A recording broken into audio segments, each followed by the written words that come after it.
It's a shame that we have to debunk these things. We don't really have to. I guess maybe sometimes it's fun, or also to let folks know everything this guy says is complete, utter stupidity. There are windmills all over Europe. There are windmills all over the place, and they are losers. One thing I've noticed is that the more windmills a country has, the more money that country loses and the worse that country is doing.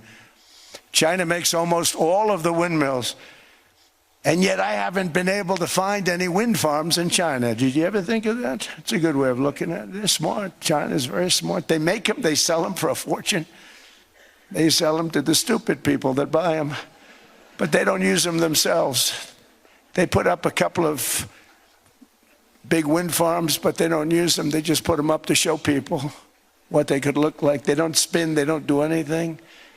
They use a thing called coal, mostly. He says that there's windmills all over Europe, and there's none in China. China makes them and sells them to these dummy losers. China actually just, they don't really do anything when it comes to wind farms in their country. It doesn't happen there at all, except, if you take a glance at, reality and facts, there's this weird thing that you'll find. It's, despite what Donald Trump says, what you'll understand is that big ass blue bar that's surpasses by far every other country below it, that represents China. And it's the number of offshore wind farms that are operating worldwide as of April of last year. But Donald Trump wants to tell you that China, because they're not dumb like the rest of the world, has no wind farms. Something like they just manufacture them and sell them to dummies. So that's his reason for why he's going to continue to try and limit any kind of progression in our energy resources here in this country, and then keep going back to coal and oil and gas. Here's some actual details. According to a country analysis brief released by the Energy Information Administration in May of 2025, China added 76 gigawatts of wind energy in the year of 2024 alone. As a matter of fact, the chart below provided by the EIA shows that 16% of all electric generation in China comes from the wind. There were people that were chuckling in that World Economic Forum speech where Donald Trump was saying stupid things. And the reason they were chuckling is because he said, China doesn't have any wind farms. And they went, what an idiot this guy is. How did this guy get elected? Are Americans this stupid? It's amazing. Why haven't they gotten rid of his dumb ass yet? Here's more details and the reasons why they're probably laughing at his dumb ass. As a matter of fact, China has more wind and solar capacity than any other country in the world, with twice as much capacity under construction than the rest of the world combined. According to the Global Wind Energy Council's 24 Global Wind Report, the Jiuquan Wind Power Base, apologies for mispronouncing that word, sometimes known as Gansu, is the largest onshore aggregation of wind farms in the world.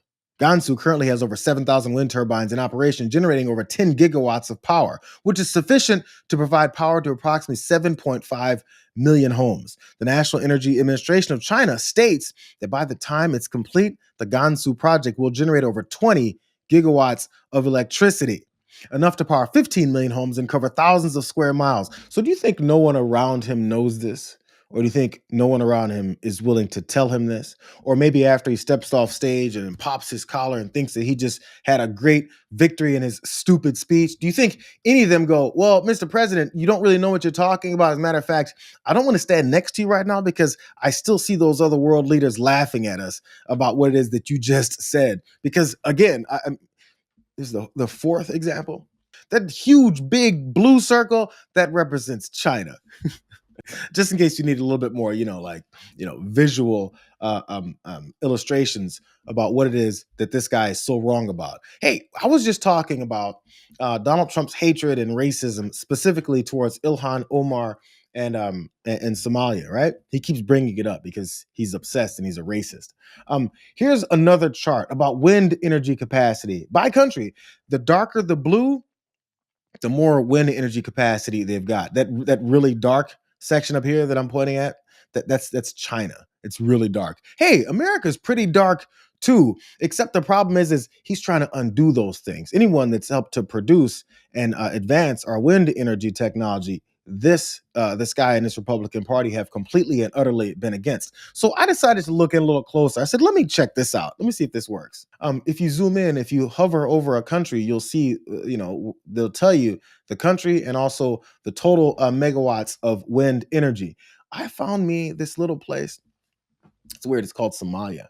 They've got 4 megawatts of wind energy there. But Donald Trump keeps talking about how it's this uninhabited place full of pirates, and all they do is kill and murder people and then take other folks' ships. That is, until the United States does those things. Um, they're not advanced at all, but apparently they've got wind farms. Was China selling them the wind farms they got for the very small amount? It's a light blue country as far as wind energy comes. But Donald Trump hates them so much, you would think he would have glanced and maybe checked out what level of wind energy they've got so he can try and bash them further. So just to put the icing on the cake, after he was there saying ridiculous things, and the people in the audience or crowd were laughing at his ass at the World Economic Forum, he topped it off with this very last insult that again means nothing. Certain places in Europe are not even recognizable, frankly, anymore. They're not recognizable. And we can argue about it, but there's no argument. Friends come back from different places. I don't want to insult anybody and say I don't recognize it. And that's not in a positive way. That's in a very negative way. And I love Europe, and I want to see Europe go good, but it's not heading in the right direction. I want to see Europe go good. That's what I want to see. I'm a president that has a prepared speech with teleprompters on both sides of me. And the best I could come up with was, I want to see Europe go good.